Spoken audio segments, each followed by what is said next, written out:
Hello दोस्तों, मैं मनोज कुमार। आज हम कक्षा 10 के विज्ञान में पढ़ेंगे दिष्ट धारा जनित्र, डायरेक्ट करंट जनरेटर।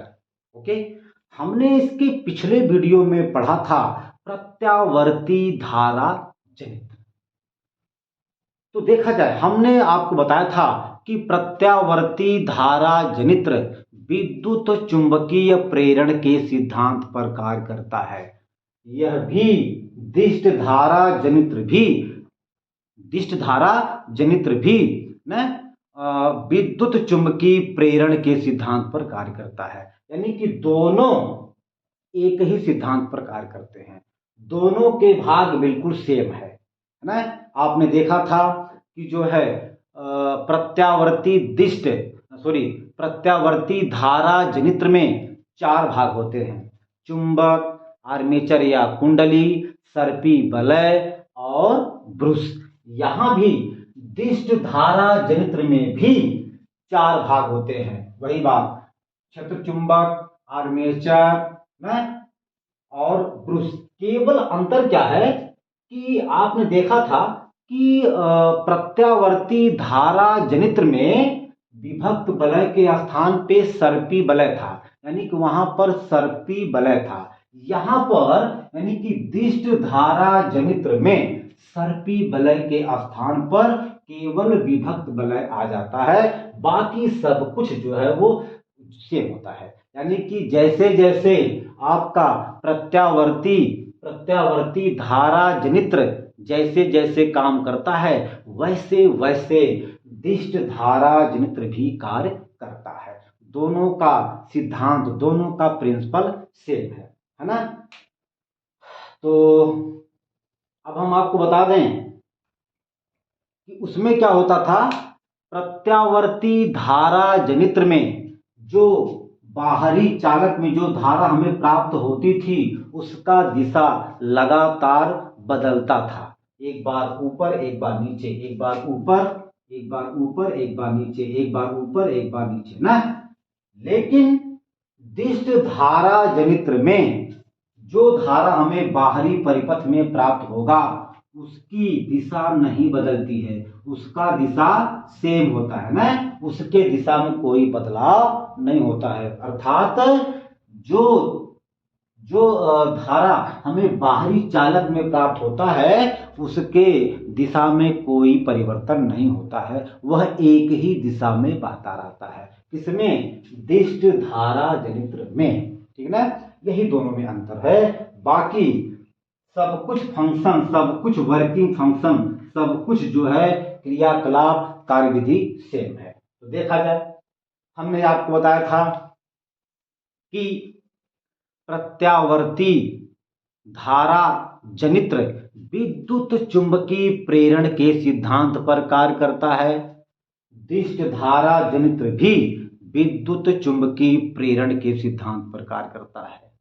हमने उसमें पढ़ा था, हमने प्रत्यावर्ती धारा जनित्र में पढ़ा था कि जब किसी कुंडली को चुंबकीय क्षेत्र में लगातार घुमाते हैं तो उस कुंडली में चुंबकीय फ्लक्स परिवर्तन होता है, और चुंबकीय फ्लक्स परिवर्तन होने के कारण उस कुंडली में प्रेरित विद्युत वाहक बल पैदा होता है, और प्रेरित विद्युत वाहक बल पैदा होने के कारण उस कुंडली में प्रेरित धारा बहती है। ठीक यही घटना दिष्ट धारा जनित्र के साथ भी होता है ना। इसमें भी जब कुंडली चुंबकीय क्षेत्र में लगातार घूमता रहता है तो कुंडली में चुंबकीय फ्लक्स परिवर्तन होता है, और चुंबकीय फ्लक्स परिवर्तन होने के कारण कुंडली में प्रेरित विद्युत वाहक बल पैदा होता है, और प्रेरित विद्युत वाहक बल पैदा होने के कारण कुंडली में प्रेरित धारा बहती है। सेम दोनों का प्रिंसिपल, सिद्धांत, वर्किंग सब कुछ सेम है। राइट। अच्छा, हमने आपको बताया था कि यह भी जो है यांत्रिक, यानी कि हमने आपको बताया था उसमें कि प्रत्यावर्ती धारा जनित्र जो है वह यांत्रिक ऊर्जा को लगातार विद्युत ऊर्जा में बदलता रहता है। दिष्ट धारा जनित्र भी लगातार यांत्रिक ऊर्जा को विद्युत ऊर्जा में बदलता रहता है ना। फिर हमने आपको बताया था उसमें प्रत्यावर्ती धारा जनित्र में कि उसके 4 भाग होते हैं, चुंबक, आर्मेचर ना। केवल वहां पर क्या होता था, सर्पी वलय, यहां पर थोड़ा सा अंतर आ गया। इस मतलब दिष्ट धारा जनित्र में सब कुछ सेम रहता है, केवल अंतर क्या होता है कि यहाँ पर विभक्त मतलब सर्पी वलय के स्थान पर विभक्त वलय होता है ना। और ब्रुश वहां भी होता था और ब्रुश यहाँ भी होता था, चुंबक वहां भी होता था, चुंबक यहाँ भी है, आर्मेचर वहां भी होता था, आर्मेचर यहाँ भी है, सब कुछ सेम है ना। अच्छा, चुंबक का काम क्या है? चुंबक का काम यह है कि यह जो है बहुत ही शक्तिशाली चुंबक होता है और इसकी आकृति घोड़े के नाल की तरह होती है। चुंबक का काम क्या होता है? चुंबक का सिर्फ एक ही काम होता है, क्या? चुंबकीय क्षेत्र उत्पन्न करना, बस। आर्मेचर क्या होता है? आर्मेचर आप लोग जानते हैं, मैंने आपको ठीक पिछले वीडियो में बहुत अच्छे तरीके से बताया था। यह जो है नर्म लोहा या मुलायम आयताकार लोहा होता है और उस आयताकार नर्म लोहे पर तांबे की तार को कई फेरे में लपेट देते हैं, उसे हम लोग कहते हैं आर्मेचर या कुंडली। ठीक, अच्छा, इसका काम क्या है? इसका सिर्फ काम यही है, यानी कि आर्मेचर का काम क्या है? आर्मेचर का सिर्फ एक ही काम है, चुंबकीय क्षेत्र में लगातार घूमना। चलिए, विभक्त वलय की बात करेंगे। हमने उसमें पढ़ा था कि सर्पी वलय था और सर्पी वलय जो है वृत्ताकार छल्ला होता था, है ना, और वे एक दूसरे से कुछ दूरी पर थे, यानी कि वे दोनों, यानी कि सर्पी वलय किसमें? प्रत्यावर्ती धारा जनित्र में सर्पी वलय कुछ दूरी पर थे, यानी कि वे दोनों आपस में स्पर्श नहीं करते थे और वहां पर वे दोनों कुंडली के साथ लगातार घूमते रहते थे। यहां पर भी जो है विभक्त वलय जो है यह अर्धवृत्ताकार होता है। देखिए, अर्धवृत्ताकार होता है एक मतलब, और ये जो है पीतल का बना होता है। विभक्त वलय यहां पर अर्धवृत्ताकार होता है जो कि पीतल धातु का बना होता है। एक अर्धवृत्ताकार विभक्त वलय आर्मेचर के एक सिरे से जुड़ा हुआ होता है और दूसरा अर्धवृत्ताकार विभक्त वलय आर्मेचर के दूसरे सिरे से जुड़ा हुआ होता है और ये विभक्त वलय कुंडली के साथ घूमते रहते हैं। ठीक, अच्छा, बात करेंगे हम ब्रुश की। ब्रुश भी हमने आपको बताया था वहां पर कि ब्रुश जो है वो कार्बन की पत्ती होता है, यहां पर भी कार्बन की पत्ती होती है और वहां माने कि प्रत्यावर्ती धारा जनित्र में वहां भी 2 ब्रुश होते थे और यहां भी 2 ब्रुश होते हैं, B1 और B2। ये ब्रुश कुंडली के साथ नहीं घूमते हैं वहां भी, यानी कि प्रत्यावर्ती धारा जनित्र में भी ब्रुश घूमते नहीं थे और यहां भी नहीं घूमते हैं, यानी कि ये अस्थाई होते हैं और ये वास्तव में चालक होते हैं। तो इन हम दोनों ब्रुश को एक बाहरी चालक तार से जोड़ देते हैं, है ना, और जो धारा हमें प्राप्त होती है इस धारा का प्रयोग हम लोग जो है अपने उपयोग में लाते हैं। राइट, अच्छा, इनका कार्यविधि भी सेम होता है। हमने आपसे बताया था कि प्रारंभ में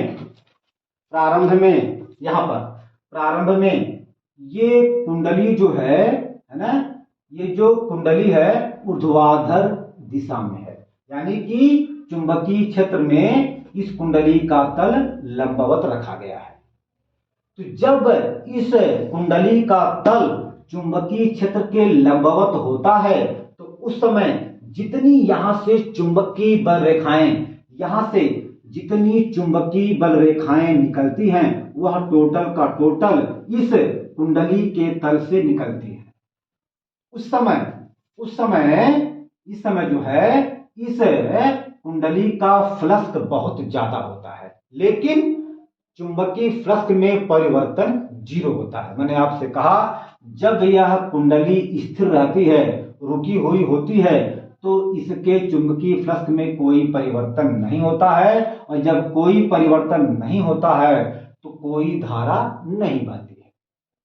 अब इस कुंडली को हम जो है क्लॉकवाइज यानी कि दक्षिणावर्त दिशा में घुमाएंगे। देखा जाए इस समय जो है इस कुंडली का मान लीजिए ए बी सिरा है, यह ए बी सिरा जो है ना यह बिल्कुल नीचे है, और सी डी सिरा जो है वह ऊपर है ना। अच्छा, जब हम इस कुंडली को ना ऊर्ध्वाधर दिशा से घुमा करके अब हम धीरे धीरे इसे क्षैतिज दिशा में ला रहे हैं, तो अब यहां पर चुंबकीय फ्लक्स में परिवर्तन होना शुरू हो गया। जब यह कुंडली क्षैतिज अवस्था में आ गई, तब इस दौरान इस समय इस कुंडली में चुंबकीय फ्लक्स परिवर्तन बहुत अधिक हो जाता है। और जब चुंबकीय फ्लक्स में परिवर्तन बहुत अधिक हो जाता है तो इस कुंडली में बहुत अधिक प्रेरित विद्युत वाहक बल उत्पन्न हो जाता है, और जब प्रेरित विद्युत वाहक बल उत्पन्न हो जाता है तो इस कुंडली में प्रेरित धारा बहना शुरू हो जाता है। ठीक, इस समय ए बी सिरा जो है इस कुंडली का ए बी सिरा बाएं है और सी डी सिरा दाएं। अच्छा, अब हम चाहते हैं कि इस कुंडली को अब और घुमा दें। अब हम क्षैतिज दिशा से इस कुंडली को फिर ऊर्ध्वाधर दिशा में ला रहे हैं। जब लाएंगे अब जो है अब इस समय यहां पर चुंबकीय फ्लक्स में परिवर्तन फिर 0 हो गया, और जब 0 हो गया तो इस समय इस कुंडली में कोई धारा नहीं बहेगी। मैंने आपको बताया था कि जब तक चुंबकीय फ्लक्स में परिवर्तन नहीं होता है तब तक धारा नहीं बहती है। इस समय देखिए यह कुंडली ऊर्ध्वाधर दिशा में है, तो इस समय इस कुंडली में चुंबकीय फ्लक्स परिवर्तन 0 है, और जब चुंबकीय फ्लक्स में परिवर्तन 0 है तो इस कुंडली में कोई धारा नहीं बहेगी। फिर अब हम इस कुंडली को फिर जो है ऊर्ध्वाधर दिशा से ला करके क्षैतिज दिशा में रखते हैं। अब देखिए अब ए बी सिरा यहाँ पे आ गया और सी डी यहाँ पे। जैसे हम इसको यहाँ पे लेके आते हैं धारा का मान बदल जाता है, यानी कि जब यह फिर क्षैतिज दिशा में हो गया तो इस समय इस कुंडली में चुंबकीय फ्लक्स का परिवर्तन बहुत ज्यादा हो गया, और जब बहुत ज्यादा हो गया तो अब इस कुंडली में प्रेरित विद्युत वाहक बल बहुत ज्यादा लग गया, तो जिसके कारण इस कुंडली में प्रेरित धारा का मान बहुत ज्यादा बह रहा है, आ रहा है। इस समय अब ये कुंडली का ए बी सिरा हो गया, ये सी डी। इस समय अब धारा का दिशा बदल जाता है ना। जब धारा का दिशा बदल जाता है, लेकिन जब यह धारा बाहर आती है तो इस धारा का दिशा नहीं बदलता है। अंदर तो कुंडली के अंदर धारा का दिशा तो बदल जाता है, लेकिन बाहर जब यह धारा आती है तो इस धारा के दिशा में कोई बदलाव नहीं होता है। क्यों? कारण यह है कि जब यह घूम जाता है तो यह जो विभक्त वलय है यह भी घूम जाता है, और यह C2 विभक्त वलय यहाँ पे आ जाता है और C1 यहाँ पे आ जाता है। मतलब क्या हुआ? C2 विभक्त वलय ब्रुश B1 के पास आ जाता है और C1 विभक्त वलय ब्रुश B2 के पास आ जाता है। इसी वजह से धारा का दिशा जो बाहर चालक लगा है उसमें कोई बदलाव नहीं होता है। मतलब बाहर चालक में धारा एक ही दिशा में बहती है, चाहे कुंडली जिस तरफ से, चाहे कुंडली मतलब वो क्षैतिज दिशा में रहे चाहे ऊर्ध्वाधर दिशा में रहे, है ना। दोनों तरीके से जो कहने मतलब हुआ कि इस जो है बाहर चालक में धारा की दिशा में कोई बदलाव नहीं होता है। हम लोग जानते हैं कि जब कुंडली ऊर्ध्वाधर दिशा में होता है, तो धारा का मान 0 हो जाता है। धारा तभी बहती है जब कुंडली इस चुंबकीय क्षेत्र में क्षैतिज हो जाता है ना, ठीक, तभी जो है धारा बहती है। अच्छा, ठीक है ना। फिर जो है कुंडली फिर देखिए अपनी प्रारंभिक, अब जो है क्षैतिज अवस्था से निकल करके जब यह ऊर्ध्वाधर दिशा में आती है तो यह अब मतलब यह अपने, अब कुंडली अपने प्रारंभिक अवस्था में आ गई। यानी कि जैसे शुरुआत में हमारा कुंडली क्या था, शुरुआत में हमारा कुंडली ऊर्ध्वाधर दिशा में था। अब यह कुंडली अपनी प्रारंभिक अवस्था में जैसे पहले था वैसे अब आ गई, मतलब अब ये चक्कर हो गया। तो ऐसे आपका ये चलता रहता है ना, सारा क्रियाकलाप जो है, ठीक सारा क्रियाकलाप प्रत्यावर्ती धारा जनित्र की तरह होता है। केवल अंतर क्या है कि इसमें जो है कुंडली में तो धारा का दिशा तो बदल जाता है, लेकिन जो बाहर चालक तार लगा है उसमें धारा की दिशा में कोई परिवर्तन नहीं होता है, अर्थात धारा एक ही दिशा में बहती है। वहां पर हमने देखा था प्रत्यावर्ती धारा जनित्र में बाहर जब यहां पर कुंडली में धारा की दिशा बदल जाती थी तो बाहर चालक में भी धारा की दिशा बदल जाती थी, इसमें प्रत्यावर्ती धारा जनित्र में। लेकिन यहां पर कुंडली में भले, कुंडली में जबकि हम लोग देखते हैं कि कुंडली में धारा की दिशा तो बदल जाती है, लेकिन बाहर चालक तार में धारा की दिशा में कोई परिवर्तन नहीं, मतलब धारा की दिशा नहीं बदलता है, अर्थात एक ही दिशा में धारा बहती है। यही दोनों में अंतर है, ठीक ना। तो आप लोग इसके क्रिया विधि को सेम वैसे आप लोग लिख सकते हैं जैसे आपने प्रत्यावर्ती धारा जनित्र में लिखा है, ठीक है ना। एक बार इसको हम लोग फिर से देखते हैं। शुरुआत में हम लोग देखेंगे कि इसका कार्य विधि क्या है। प्रारंभ में कुंडली ऊर्ध्वाधर दिशा में है, तो जब कुंडली प्रारंभ में ऊर्ध्वाधर दिशा में है, अर्थात इस कुंडली का तल चुंबकीय क्षेत्र के लंबवत है। मैंने आपको बताया था चुंबकीय क्षेत्र की दिशा n पोल से s पोल की तरफ होती है। तो जब कुंडली शुरुआत में ना ऊर्ध्वाधर दिशा में है, अर्थात इस कुंडली का तल इस चुंबकीय क्षेत्र के लंबवत है। तो जब लंबवत है तो जितनी यहां से चुंबकीय बररेखाएं निकलेंगी वह टोटल का टोटल इस कुंडली के तल से निकलेंगी। तो उस समय इस कुंडली का चुंबकीय फ्लक्स बहुत अधिक होता है, लेकिन कुंडली रुकी है जिसके कारण चुंबकीय फ्लक्स में परिवर्तन 0 होता है। अच्छा, जब यह कुंडली धीरे धीरे ऊर्ध्वाधर दिशा से क्षैतिज दिशा की तरफ घूमना शुरू करता है तो तुरंत जो है चुंबकीय फ्लक्स में परिवर्तन होना शुरू हो जाता है।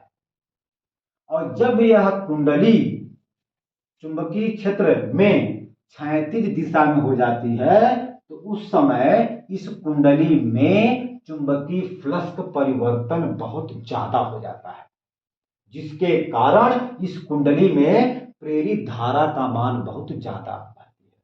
राइट।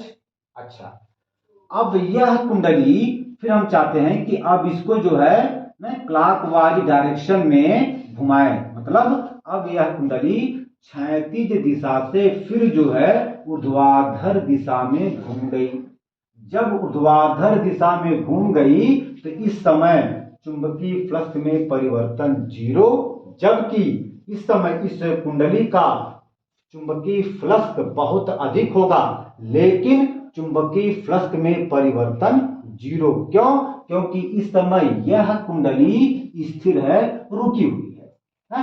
अच्छा, अब देखा जाए, जब यह कुंडली ऊर्ध्वाधर दिशा में आ गई तो अब इस कुंडली में चुंबकीय फ्लक्स परिवर्तन 0, और जब चुंबकीय फ्लक्स परिवर्तन 0 तो धारा का मान 0। ओके, अब हम इस कुंडली को फिर जो है ऊर्ध्वाधर दिशा से क्षैतिज दिशा में ला रहे हैं, और जब हम लाना शुरू करेंगे तो तुरंत जो है चुंबकीय फ्लक्स में परिवर्तन होना शुरू हो जाएगा। इस समय जो है अब इस कुंडली का चुंबकीय फ्लक्स परिवर्तन बहुत ज्यादा हो जाएगा, और जब बहुत ज्यादा हो जाएगा तो प्रेरित विद्युत वाहक बल भी बहुत ज्यादा हो जाएगा, जिसके कारण धारा का मान बहुत ज्यादा हो जाएगा। लेकिन अंतर होगा, इस बार धारा की दिशा बदल जाती है, लेकिन जो ये धारा बाहर आती है उसकी दिशा नहीं बदलती है। यानी कि बाहरी चालक में धारा की दिशा सेम होती है, एक ही दिशा में बहती है। अब यह कुंडली फिर जो है क्षैतिज दिशा से, है ना, बदल करके अब धीरे धीरे अपनी प्रारंभिक अवस्था में आ रही है, अर्थात ऊर्ध्वाधर दिशा में आ रही है। और जैसे यह ऊर्ध्वाधर दिशा में आ जाती है तो तुरंत जो है चुंबकीय फ्लक्स परिवर्तन जीरो, तो धारा जीरो ना। तो ऐसे आपका होता है भैया, ठीक है ना। तो इस तरह से आपका होता है। तो यही जो है दिष्ट धारा ना, दिष्ट धारा जनित्र का क्रिया विधि है। ठीक है, अब आप इसको बढ़िया से नोट कर लीजिए। इसकी कार्यविधि को आप अपने मन से खुद लिखेंगे। मैंने सारी बात आपको समझा दिया। देखिए थोड़ा से मिट गया, इसको हम बना दें।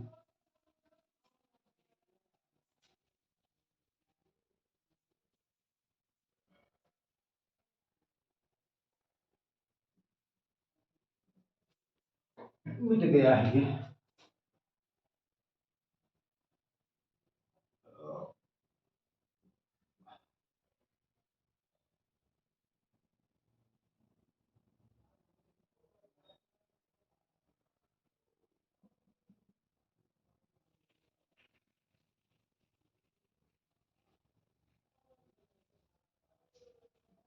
ठीक है, ये आपका C2, ये आपका B2, राइट।